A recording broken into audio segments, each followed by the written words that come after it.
this is probably 7-8 years ago now. I went on a tour of the Anheuser-Busch like place here, which they have a big, we did ads.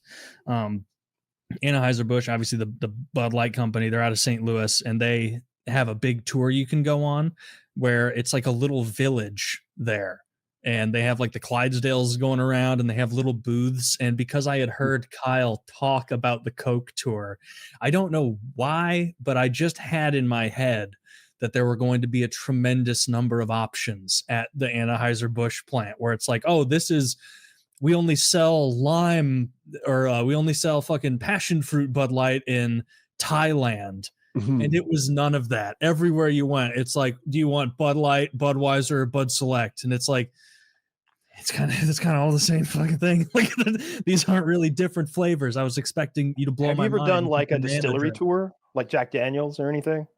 I did a brief one in Gatlinburg once, but I don't like. I just don't like the taste of any hard liquor, really. And even those super sweet moonshines they were giving us, like it wasn't good. It was gross. It'd be like, this tastes like apples, and it's like, no, it absolutely doesn't.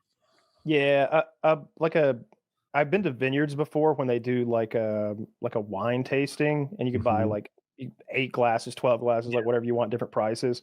I always enjoyed the hell out of that. That was always really fun, and I was introduced to new wines I'd never had before. Not that I have much expertise there anyway, but I'd be shocked that like, shit, this one's good, like, because I usually don't like it. Yeah. But going through the Jack Daniels distillery, I was like, this is not for me. I hate Jack Daniels. I knew I hated Jack Daniels when I walked in here. There's a Denzel Washington movie called Man on Fire, and he's an alcoholic special forces guy who's retired, and now he's protecting a child. Like he's a bodyguard now. And there's these scenes where they're cool scenes. He keeps pouring shots of Jack Daniels and doing them, and then he ejects a round from his pistol and catches it in the air until he can't anymore. And for some reason, like maybe 22-year-old me thought that was cool as fuck. Maybe 25, something like that. And I went straight to the liquor store. I bought a bottle of Jack Daniels. I've never tasted it in my life. I got a whole fifth, the good-looking bottle. Yeah. I poured it in a little shot glass. I went.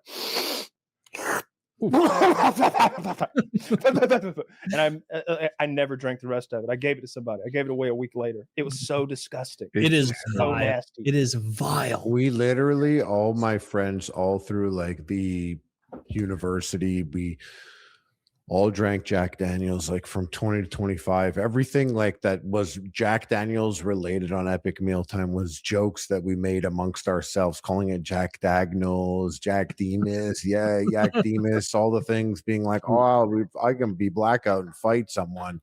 And just all that, like there was such a culture to it amongst me and my friends. And we never really thought much. It was always Jack Daniels. You didn't have to ask. Everyone liked Jack and Coke, just taking shots of fucking Jack Daniels. He was literally a guy. The spirit of Jack Daniels was there with us. So we like always, by the time Epic Mealtime happened when I was 25, I was like, oh, we should get a bottle here. And I was looking at the bottles that I wanted. And then I was like, no, I'm like, I fucking hate Jack Daniels, but let me get a bottle because it's Jack Daniels, it's jokes. Little prop. And like we literally always just hyped it up. It was like we would hype up Muscles glasses and we would hype up Jack Daniels. Yeah, and it was online cooking show with a bottle of Jack. Like it's still and like I already hated it. So I would go to bars when Epic Mealtime was like at its like, during its popular times, and they'd be like, hey, brought you 3 shots of Jack. Let's do shot. Here's shots of Jack. We brought you a bottle of Jack Daniels. Here's the bottle. I know the Sauce Boss loves Jack Daniels, and I was always like, I didn't want to let fans down.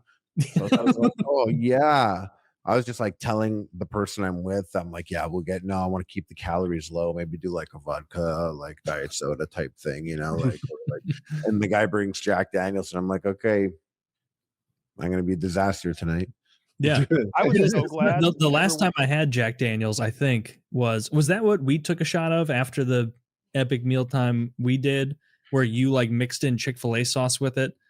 And very possible. I think it was Jack Daniels because that's the only time in the last decade I've had it, and even that one shot in the scene, I was like, this is rough. They really tricked Americans into being like, my lips like curling under my mustache. We can actually make horrible whiskey, but as long as it has excellent branding, a cool label, a neat bottle shape, and we try and co-opt like old-timey America, people will still drink it, and that's exactly what. Yeah, it was also like the one company that was able to exist through prohibition. I forget the reason why, but there was like a reason why Jack Daniels existed. Its competitors were pushed out, like other leading whiskeys. Really?